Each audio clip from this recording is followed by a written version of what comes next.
Assalamualaikum warahmatullahi wabarakatuh. Apa kabar anak-anak yang sholih dan sholihah?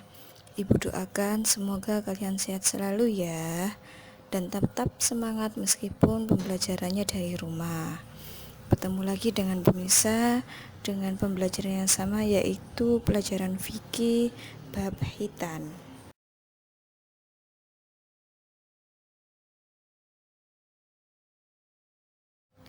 Pada pertemuan pada kali ini kita akan membahas tentang pengertian hitan, hukum hitan, usia hitan, dan hikmah hitan.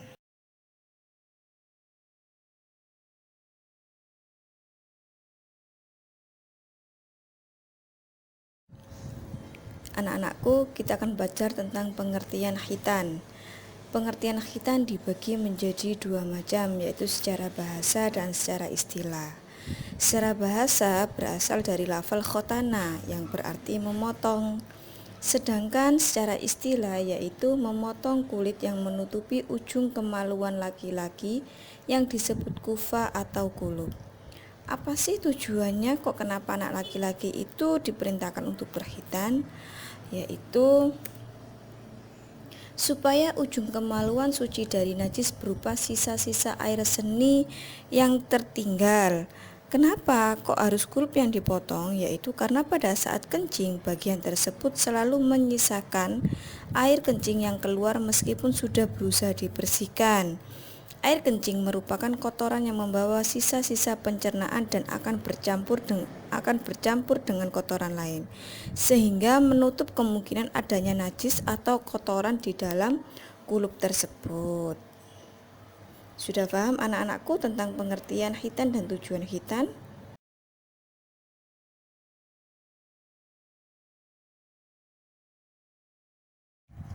Hukum khitan. Hukum khitan bagi anak laki-laki yaitu wajib. Sedangkan bagi anak perempuan menurut ulama yaitu sunnah. Anak-anakku, Rasulullah bersabda dalam sebuah hadis, An Abi Hurairah, riwayatul fitrah khamsun atau khamsun minal fitrah al-khitan wal istihdad wa natful ibti wa taqlimul atfar wa qassus syaribi, yang artinya 5 perkara yang merupakan fitrah manusia, yaitu khitan, al-istihdad atau mencukur rambut pada sekitar kemaluan, mencukur bulu ketiak, menggunting kuku, dan memotong kumis. Hadis riwayat jamaah dari Abu Hurairah radhiyallahu an.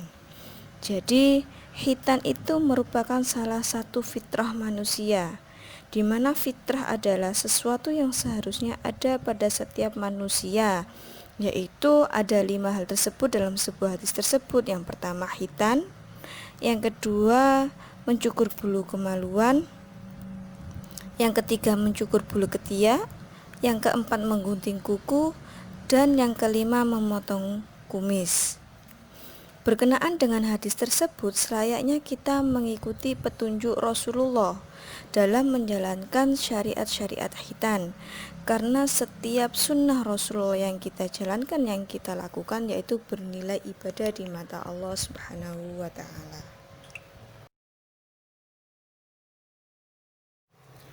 Sejarah khitan. Syariat berkhitan dimulai pada zaman Nabi Ibrahim pada usia yang telah lanjut, yaitu 80 tahun. Dilanjutkan oleh Nabi Ismail pada usia 13 tahun sampai pada zaman Nabi Muhammad SAW. Pada saat Nabi Ibrahim diperintah untuk berkhitan, Rasulullah bersabda yang artinya, telah berkhitan Ibrahim kekasih Zat yang Maha Penyayang setelah lewat padanya usia 80 tahun dengan menggunakan kodum atau kapak. Jadi pada saat Nabi Ibrahim alaihissalam menerima wahyu berupa perintah berkhitan, beliau segera mengerjakannya meskipun usia telah lanjut dan menggunakan alat yang sederhana. Namun perintah itu tetap dilaksanakan karena rasa cinta kepada Allah melebihi atas kecintaannya pada diri sendiri. Jadi anak-anak, khitan itu pada zaman dahulu menggunakan kodum atau kapak. Tetapi pada saat zaman modern saat ini yaitu menggunakan suntikan atau dengan media kedokteran.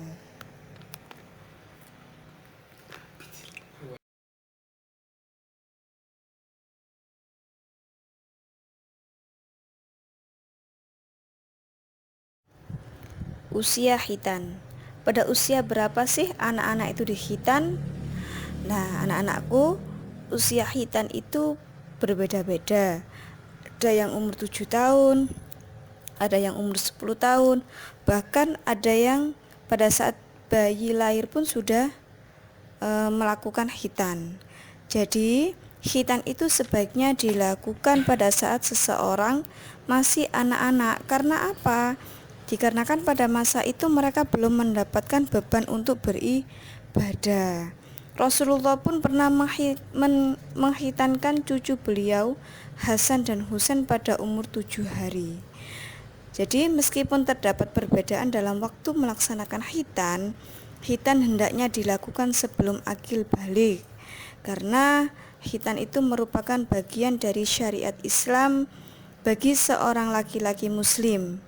Sehingga khitan itu merupakan sarana penyucian diri bagi laki-laki muslim sebagai syarat sahnya suatu ibadah.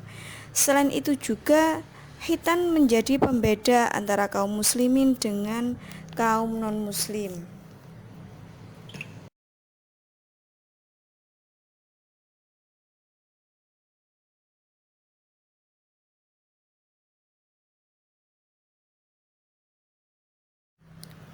Yang terakhir yaitu hikmah khitan. Khitan sebagai salah satu syariat dalam agama Islam memiliki banyak kebaikan atau hikmah yang terkandung di dalamnya. Dikarenakan khitan merupakan sunnah yang diajarkan oleh Rasulullah SAW kepada umatnya. Jadi manfaat khitan tidak hanya diakui oleh orang-orang muslim, namun jadi anak-anakku, apa saja sih hikmah khitan? Apa saja sih manfaat-manfaat dari berkhitan itu? Yaitu yang pertama, bukti taat kita kepada Allah Subhanahu wa taala. Yang nomor 2, mengikuti ajaran para nabi. Yang 3, mencegah dari penyakit yang akan timbul dan membahayakan. Yang keempat, memudahkan menghilangkan najis yang menempel. Dan yang kelima, melatih menjaga kebersihan. Di antara 5 tersebut masih banyak lagi hikmah-hikmah khitan yang kita rasakan, yaitu dengan salah satunya yaitu menjaga kesehatan dari beberapa penyakit.